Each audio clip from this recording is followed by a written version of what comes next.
Hello, my dear friends. Welcome to my channel. Today, it's our first video related to Code of Civil Procedure 1908. आज हम basically section 1 to 10 के साथ deal करेंगे, ठीक है। और सब कुछ बेसिक्स के बारे में जानेंगे जो हमें ध्यान में रखने हैं कोड ऑफ सिविल प्रोसीजर की स्टडी करते time. So let's get started. देखिए, कोड ऑफ सिविल प्रोसीजर, इसके नाम से ही हमें पता चल जाता है कि ये सिविल प्रोसीडिंग्स के लिए हमें प्रोसीजर बताएगा। तो सिविल प्रोसीडिंग्स क्या होती हैं, सिविल सूट्स क्या होती हैं, वो जब हम इस कोड को स्टडी करेंगे तो हमें पता लगेगा।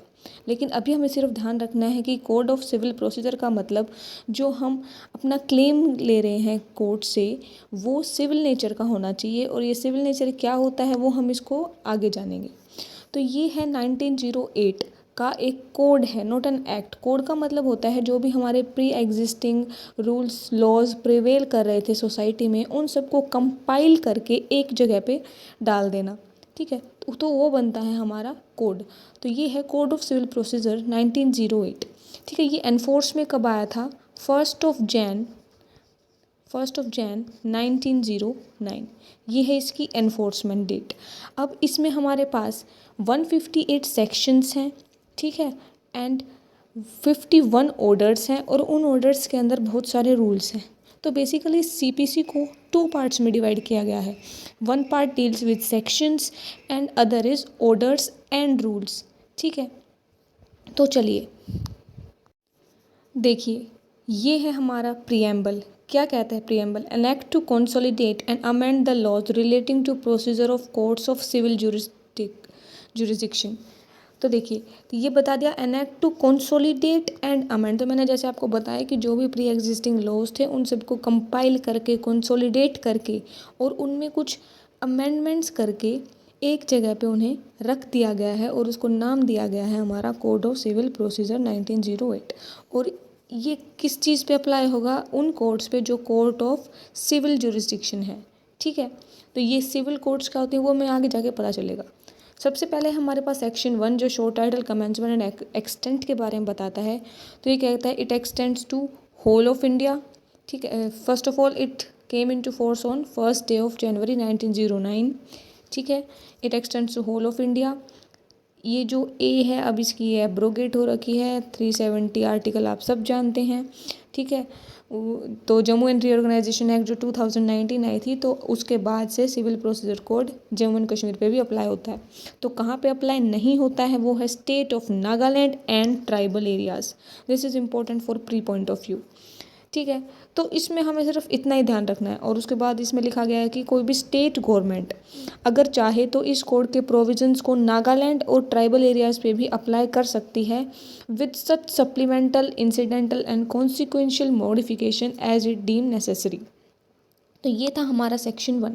उसके बाद अब आता है हमारा सेक्शन 2 जो कि मोस्ट इम्पोर्टेंट सेक्शंस है और इसके अंदर बहुत सारे इंपॉर्टेंट डेफिनेशंस हैं। तो सारे डेफिनेशंस इंपॉर्टेंट नहीं हैं, जो इंपॉर्टेंट है हम सिर्फ उन्हीं के साथ डील करेंगे। तो सबसे पहले देखते हैं definition of decree that is provided under section 2 sub section 2। तो ये क्या कहता है? Decree means the formal expression of an adjudication. तो देखिए, सबसे पहले हमें पॉइंट ध्यान रखना है वो है फॉर्मल एक्सप्रेशन। उसके बाद क्या आएगा? Of an adjudication which so far as regards the court expressing it conclusively determines the right of the parties. तो यहाँ पे हम एक इम्पॉर्टेंट पॉइंट क्या करेंगे? That is conclusively determines the rights of the parties with regard to all or any of the matter in controversy in the suit. ये भी important बात है क्योंकि जो भी सीपीसी में प्रोसीडिंग स्टार्ट होती हैं वो सूट को फाइल करने के बाद होती हैं। तो यहाँ पे इम्पोर्टेंट बात क्या है? Suit. And may be either preliminary और फाइनल, ठीक है। तो अब सिर्फ हम यहाँ तक डील करते हैं। तो ये क्या कहता है? Decree means the formal expression of an adjudication. Formal expression of an adjudication. तो फॉर्मल एक्सप्रेशन का मतलब ये है कि जो हमारे अभी मैंने आपको बताया कि कुछ सेक्शंस हैं, कुछ ऑर्डर्स हैं। तो आगे जाके ऑर्डर नंबर 20 में ये बताया गया है कि एक डिक्री को बनाते टाइम किन किन कंटेंट्स को लिखा जाएगा और किन किन बातों को ध्यान में रखा जाएगा। तो इसीलिए वो होना चाहिए एक फॉर्मल एक्सप्रेशन, यानी जो प्रिस्क्राइब्ड प्रोसीजर है उसको फॉलो किया जाना चाहिए, तभी वो फॉर्मल एक्सप्रेशन बनेगा।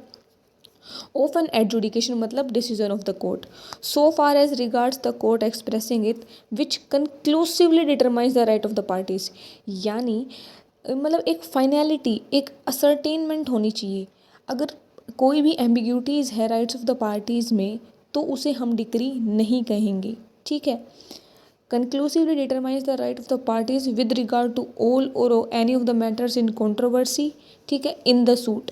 तो अभी मैंने आपको बताया कि प्रोसीडिंग CPC में कैसे स्टार्ट होती हैं, with the institution of suit. तो सूट का होना तो सबसे इम्पोर्टेंट बात है। तो एक सूट फाइल होनी चाहिए, ठीक है, तभी जो भी डिसीजन आएगा कोर्ट का वो डिक्री की फॉर्म ले सकता है। अब ये क्या कहता है, the suit and may be either preliminary और फाइनल। इससे हमें ये पता चलता है कि डिक्री की 2 टाइप्स हो सकती हैं, या तो वो प्रिलिमिनरी हो सकती है या हो सकती है वो फाइनल। अब प्रिलिमिनरी क्या होती है? प्रिलिमिनरी का मतलब ये है कि कोर्ट ने डिसीजन दिया लेकिन अभी उसमें कुछ बाकी है, यानी उसको कंप्लीटली डिस्पोज ऑफ करना अभी बाकी है। फॉर एग्जांपल एक पार्टीशन की सूट है, तो पार्टीशन की सूट में कोर्ट ने असर्टेन कर दिए बहुत सारे शेयर्स और कोर्ट ने कह दिया कि इन शेयर्स को आप अकॉर्डिंगली डिवाइड कर दीजिए, लेकिन अब तक कोर्ट ने ये ऑर्डर नहीं दिया है कि जिसका शेयर जितना है उसको आप अलॉट कर दीजिए। तो जब कोर्ट ये ऑर्डर करेगी that this much share is allotted to person A and that share is allotted to B, तभी वो फाइनल डिक्री मानी जाएगी। प्रिलिमिनरी जनरली प्रैक्टिकल यूज़ में नहीं होती है, लेकिन हाँ अगर CPC ने प्रोवाइड की है तो ज़रूर होगी। और एक डिक्री में बहुत सारी प्रिलिमिनरी डिक्रीज हो सकती हैं, जैसे मैंने आपको भी एग्जांपल दिया पार्टीशन सूट का। तो आप सब जानते हैं कि जो भी हमारी पार्टीशन होती है उसमें by virtue of birth and death property घटती भी है और बढ़ती भी है। तो इसीलिए अगर एक बार कोई प्रिलिमिनरी डिक्री आ गई और उसके बाद दूसरे पर्सन जो भी शेयरर है पार्टीशन में उसकी डेथ हो गई, तो ऑटोमेटिकली जो बाकी लोग बच गए उनका शेयर बढ़ जाएगा। तो कोर्ट एक और डिक्री पास करेगी कि आप अब इस सिचुएशन के अकॉर्डिंग शेयर्स को डिवाइड कर दीजिए, लेकिन कोर्ट ने अब तक ये ऑर्डर नहीं किया है कि आप इन शेयर्स को अलॉट कर दीजिए। तो जब भी फाइनली डिटरमाइन, जैसे मैंने आपको बताया कंक्लूसिवली डिटरमाइन होंगी राइट्स ऑफ द पार्टीज़, तब वो बन जाएगी फाइनल डिक्री, और तब नहीं तो उससे पहले तक क्या रहेगी, वो प्रिलिमिनरी डिक्री। अब सब सेक्शन 2 आगे जाके क्या कहता है, it shall be deemed to include the rejection of the plaint. अब अभी आपको सिर्फ इतना ध्यान रखना है कि डिक्री के अंदर इंक्लूड क्या है, रिजेक्शन ऑफ प्लेंट है, ठीक है। अगर प्लेंट को रिजेक्ट कर दिया गया किसी भी ग्राउंड पे, तो अभी हम पढ़ेंगे कि रिजेक्शन ऑफ प्लेंट कब हो सकता है, ऑर्डर 7 रूल 7 में, ठीक है। And the determination of any question with in section 114।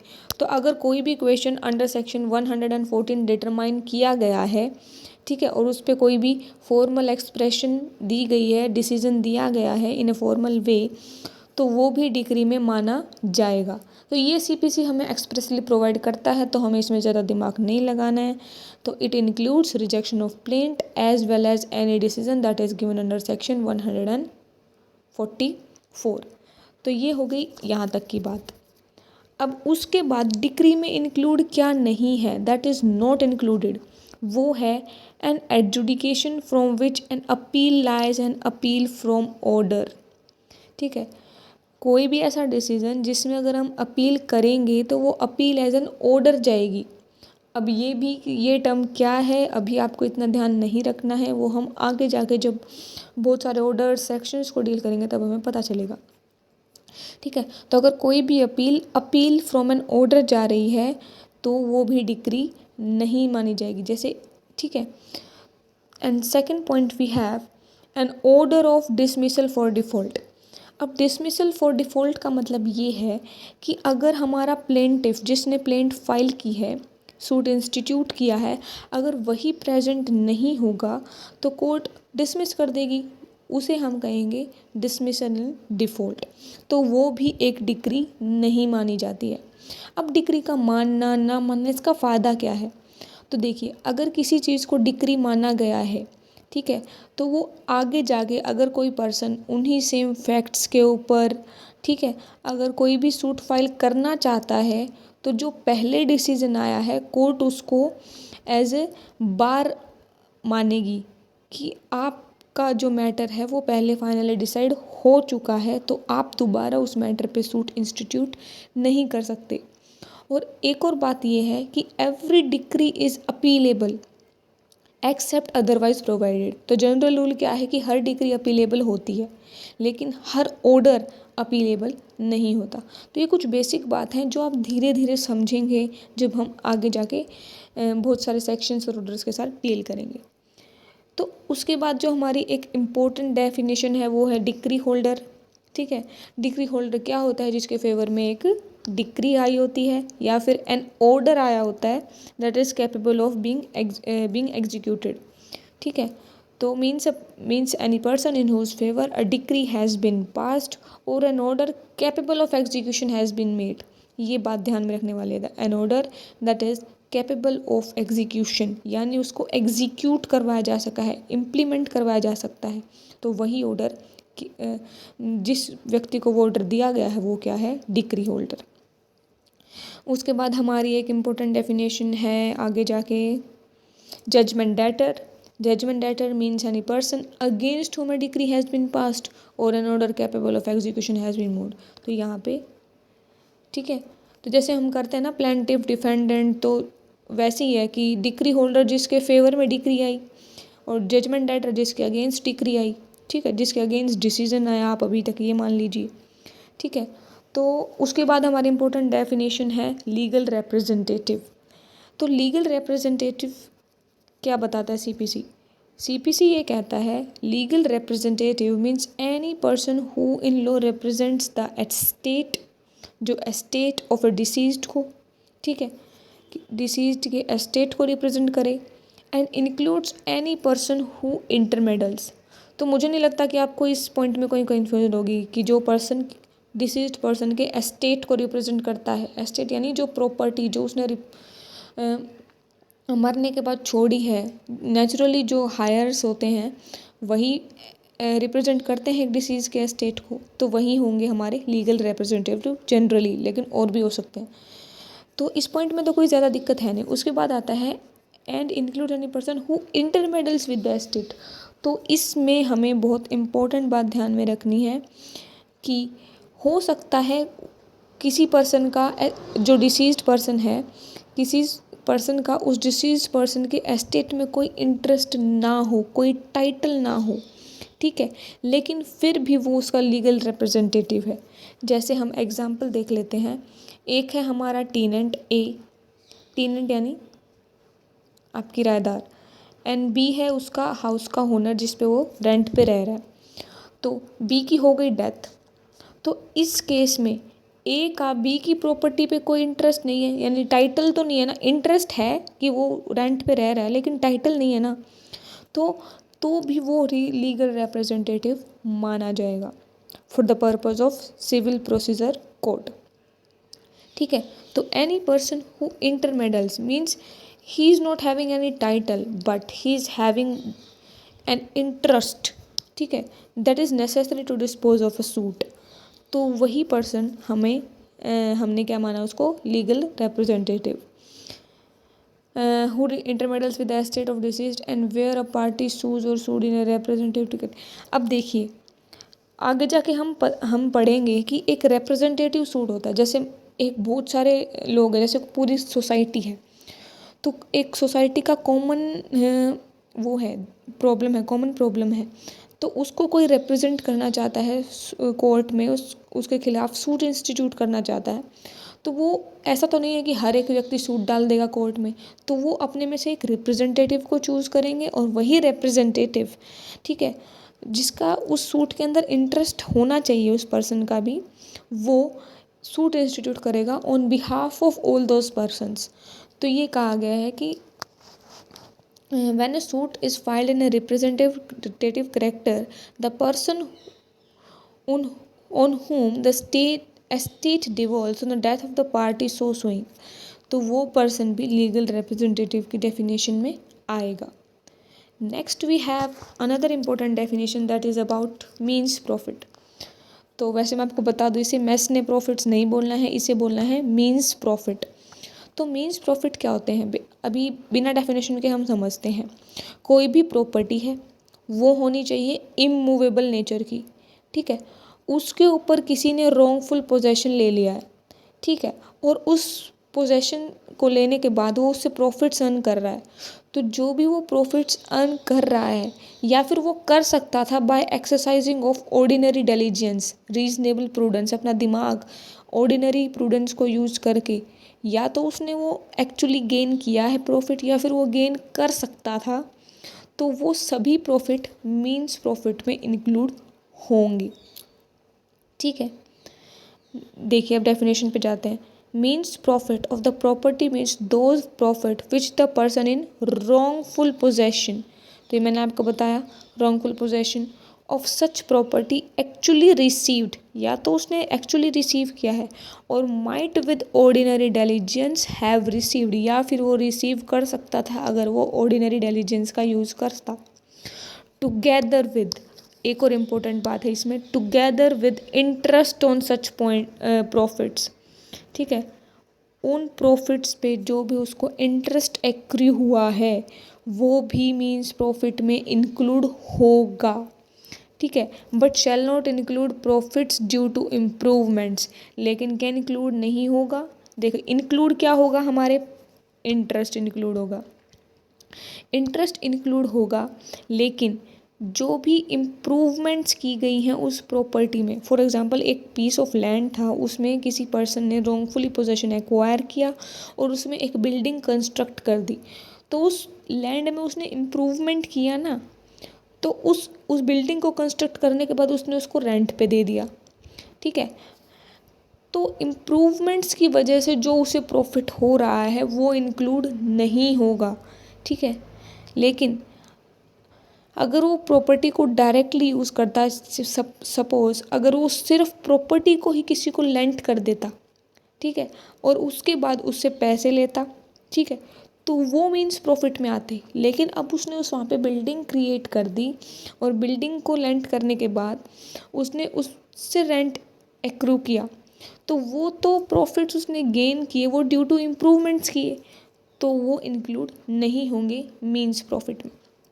ठीक है, तो ये थी हमारी एक और इम्पोर्टेंट डेफिनेशन. इसके बाद हम चलते हैं हमारी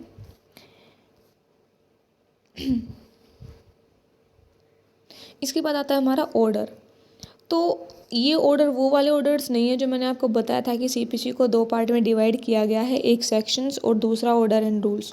ये ऑर्डर है जो कोर्ट कुछ डिसीजन देती है, ठीक है, तो वो वाला ऑर्डर. तो order means the formal expression of an decision of a civil court which is not a decree. तो जो डिक्री नहीं है वो क्या है, हमारा ऑर्डर है. ठीक है, अभी आपको सिर्फ इतनी बात ध्यान में रखनी है. तो आई थिंक इम्पोर्टेंट डेफिनेशंस तो सारी कवर हो चुकी हैं. तो उसके बाद हम चलते हैं हमारे एक और इम्पोर्टेंट सेक्शन पे. देखिए ये रहा सेक्शन 4. मैंने आपको सेक्शन 1 में बताया था कि जो हमारा सिविल प्रोसीजर कोड है वो एक्सटेंड करता है to the whole of India except the state of Nagaland and tribal areas. लेकिन उन एरियाज़ में भी state government by supplemental, incidental and consequential modifications इस कोड को अप्लाई कर सकती है. तो उसी के साथ हम सेक्शन 4 को भी पढ़ेंगे, जो ये क्या कहता है. In the absence of any specific provision to the contrary, nothing in this code shall be deemed to limit or otherwise affect any special or local law. तो ये कहाँ पे अप्लाई नहीं होगा, स्पेशल लॉ पे, लोकल लॉ पे, और any special jurisdiction और पावर कन्फर्ड, या फिर कोई भी स्पेशल पावर किसी भी लॉ में कन्फर्ड की गई है, या फिर special form of procedure prescribed by और under any other law for the time being in force. तो यहाँ पे मेनली 4 चीज़ें हैं, special law, local law, special jurisdiction और पावर, या फिर special procedure prescribed in any other law. तो इन 4 चीज़ों पे हमारा सीपीसी अप्लाई नहीं होगा जब तक कि कोई प्रोविज़न टू द कॉन्ट्रेरी हमें नहीं मिलता। और उसके बाद एक और इम्पोर्टेंट बात जो हमारा बताता है सबसेक्शन 2 ऑफ सेक्शन 4, ये क्या कहता है, in particular and without predestination of the provisions contain in the nothing in this code shall be deemed to limit or otherwise affect any remedy which a landlord or landholder may have under any law for the time being in force for the recovery of rent of agricultural rent। तो अगर कोई भी land holder, ठीक है, या फिर land Lord किसी भी पर्सन से रिकवर कर सकता है रेंट, वो और किस किस प्रॉपर्टी से वो रिकवर कर रहा है, for which property, that is agriculture rent, तो वो भी उसी लॉ के अकॉर्डिंग डील किया जाएगा, not by the civil procedure code.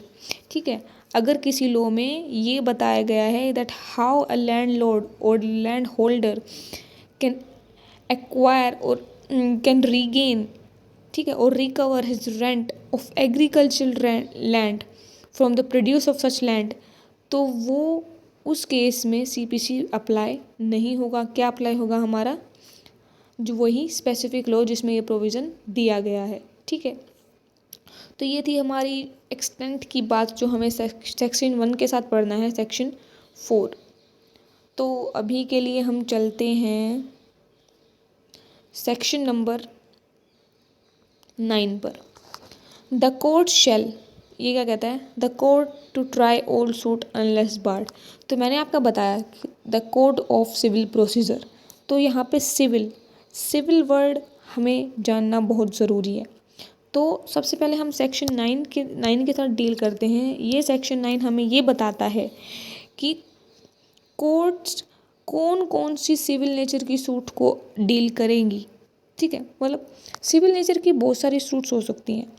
ठीक है, जैसे अभी मैंने आपको बताया था पार्टीशन की सूट हो गई, suit for the recovery of money हो गया, ठीक है, या सूट फॉर मैट्रिमोनियल कॉजेज हो गया, ठीक है, सूट फॉर वर्शिप। ठीक, तो ये बहुत सारी सूट्स होती हैं जो सिविल नेचर की होती हैं, लेकिन कुछ ऐसी सूट्स भी होती हैं जिनके साथ हमें लगेगा कि वो सिविल नेचर की हैं लेकिन वो सिविल नेचर की नहीं होती हैं। तो जब जैसे जैसे हम सिविल प्रोसीजर कोड को स्टडी करेंगे तो हमें अपने आप पता चलता जाएगा कि सिविल नेचर की सूट्स होती क्या हैं।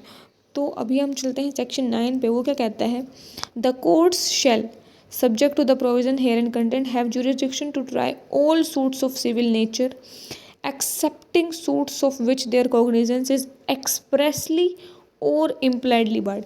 सेक्शन 9 सिर्फ ये बात करता है कि सभी कोर्ट्स के पास पावर है to deal with suits of civil nature except suits, उन सूट्स को छोड़कर जिन सूट्स को बार किया गया है, या तो एक्सप्रेसली या फिर हमारा इम्प्लाइडली। ठीक है, तो उन सूट्स के साथ हमारी वो कोर्ट डील नहीं करेगी।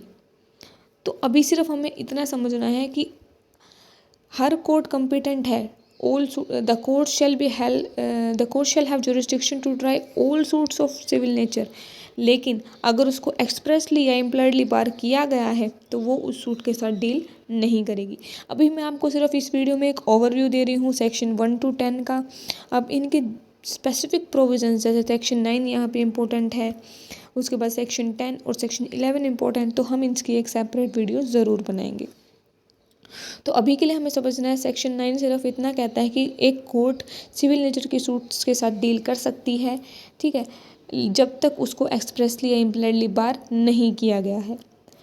फिर उसके बाद उसकी एक्सप्लेनेशन क्या कहती है, a suit in which the right to property और to an office is contested is a suit of civil nature in spite of that such right may depend entirely on the decision of questions as to religious right. तो ये क्या कहता है कि कोई भी suit जिसमें राइट टू प्रॉपर्टी क्लेम किया गया, जैसे कोई भी ए प्रॉपर्टी है उसके ऊपर कोई पर्सन कह रहा है कि ये मेरी प्रॉपर्टी है और कोई दूसरा पर्सन कह रहा है ये मेरी है, तो जब ये डिस्प्यूट कोर्ट में जाएगा तो इसको सिविल नेचर का डिस्प्यूट माना जाएगा। या फिर a suit in which right to an office is contested. Right to office का मतलब है कोई भी पोस्ट को कंटेस्ट किया गया है कि that I am eligible for this post, और फिर दूसरा पर्सन भी उसी पोस्ट के लिए क्लेम करा है, उसी ऑफिस को लेना चाहता है, तो वो सूट्स भी सिविल नेचर की मानी जाएंगी, भले ही उनके अंदर रिलीजियस राइट्स क्वेश्चन में हों।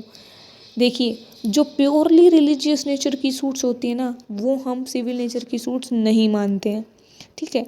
लेकिन एक्सप्लेनेशन 1 हमें क्या कहती है कि कोई भी ऐसी सूट जिसमें राइट टू प्रॉपर्टी या फिर राइट टू ऑफिस क्लेम किया गया है, वो सूट होगी सिविल नेचर की, भले ही उसमें हमें रिलीजियस क्वेश्चन के साथ डील करना पड़े, ठीक है। तो ये थी सेक्शन 9 की बात। उसके बाद आता है हमारा सेक्शन 10 जो है स्टे ऑफ सूट। इसे हम कहते हैं ये देखिए, इसे हम कहते हैं रेस सबजुडाइस, ठीक है, रेस सबजुडाइस। तो देखिए ये क्या कहता है, चलो प्रोविज़न को पढ़ने से पहले मैं आपको बता देती हूँ। देखिए, एक कोर्ट है, उसके अंदर कोई भी सूट चल रहा है, तो सूट अभी पेंडिंग है, यानी प्रोसीडिंग उसकी कंटिन्यूशन में है, तभी उसमें से एक पार्टी उसी सूट मतलब उसी मैटर पे, सेम फैक्ट्स पे, सेम डिस्प्यूट पे सूट फाइल कर देते हैं किसी अनदर कोर्ट में जिसके पास जुरिस्डिक्शन है उसको डील करने की। हो सकता है, ऐसा ज़रूरी थोड़ी है कि जो हम सूट लेके गए हैं वो सिर्फ एक ही कोर्ट डील कर सकती है, बहुत सारी कोर्ट डील कर सकती है ना। वो हमें आगे जाके पता चलेगा कि भाई जुरिस्डिक्शन कैसे होती है, ठीक है। तो एक सूट ए कोर्ट में पेंडिंग है और एक सूट उसी मैटर पे एक पर्सन बी कोर्ट में भी ले गया, तो सेक्शन 10 क्या कहता है कि हम उस प्रोसीडिंग्स जो बी कोर्ट में डाली गई हैं उनको क्या कर देंगे, स्टे कर देंगे, ठीक है। तो अब पढ़ते हैं हम provision. No court shall proceed with the trial of any suit in which the matter in issue, मतलब कोई भी सूट है उसमें जो भी मैटर है, कंट्रोवर्सी है, is also directly and substantially in issue is a previously instituted suit। देखिए, अब हमने कोई सूट फाइल की, उसके अंदर जो मैटर इन इशू है वही मैटर इन इशू किसी और कोर्ट में पेंडिंग है। देखिए, the matter in issue is also directly and substantially in issue in A previously instituted suit. तो जो सूट हमने अब फाइल की है और उसमें जो मैटर इन इशू है यानी जो कंट्रोवर्सी है, वही controversy directly and substantially in issue है, यानी डायरेक्टली वो इशू में है इन अ प्रीवियसली इंस्टीट्यूटेड सूट, ऐसी सूट में जो पहले दायर की गई है। तो कोर्ट इसमें क्या कर सकती है, where such suit is pending in the same और any other court having jurisdiction to grant. तो क्या कहती है, no court shall proceed with the trial. तो ये सेक्शन 10 क्या कहता है कि इस केस में वो कोर्ट जो हमने सेकंड सूट फाइल की है उसकी प्रोसीडिंग्स को स्टे कर देगी, क्या कर देगी, उसका ट्रायल नहीं करेगी। यही बात करता है हमारा सेक्शन 10। अब इसी से मिलता जुलता हमारे पास है सेक्शन 11, लेकिन जो सेक्शन 11 है उसको हम कहते हैं रेस जुडिकाटा। रेस जुडिकाटा का प्रिंसिपल इसलिए लाया गया था ताकि हम कोर्ट के डिसीजन को फाइनलिटी प्रोवाइड कर सकें, क्योंकि अगर एक ही मैटर पे हम बार बार सूट्स को इंस्टीट्यूट करना अलाउ कर देंगे तो इससे कोर्ट के डिसीजन को कोई भी फाइनलिटी प्रोवाइड नहीं की जा सकेगी और इससे बहुत सारी सूट्स इंस्टीट्यूट होती रहेंगी and there will be no end to litigations. तो इसीलिए हमारे पास है एक रेस जुडिकाटा का प्रिंसिपल जो एक पर्सन को बार करता है दूसरी सूट इंस्टीट्यूट करने से जिसमें जो उस मैटर से रिलेट करती है जिस पे कोर्ट पहले डिसीजन दे चुका है। तो इस केस में हम जानते हैं कि एक होती है फॉर्मर सूट, फॉर एग्जांपल एक कोर्ट है ए, ठीक है, एक कोर्ट है बी, ठीक है। पहले आपने इस कोर्ट में एक सूट इंस्टीट्यूट की उसमें जो मैटर इन इशू था वो कोर्ट ने फाइनली डिसाइड कर दिया और उसके बाद आप उसी सूट को कोर्ट नंबर बी में फाइल कर रहे हैं दोबारा से, ठीक है। तो रेस जुडिकाटा का प्रिंसिपल क्या कहता है कि नो कोर्ट शैल ट्राई, यानी जो कोर्ट बी है वो ट्राई नहीं करेगी एनी सूट और इशू इन विच, ऐसी सूट को जिसमें जो मैटर इन इशू है, matter directly and substantially in issue है, has been directly and substantially in issue in a former suit between the same parties, मतलब पार्टीज सेम होनी चाहिए, ठीक है।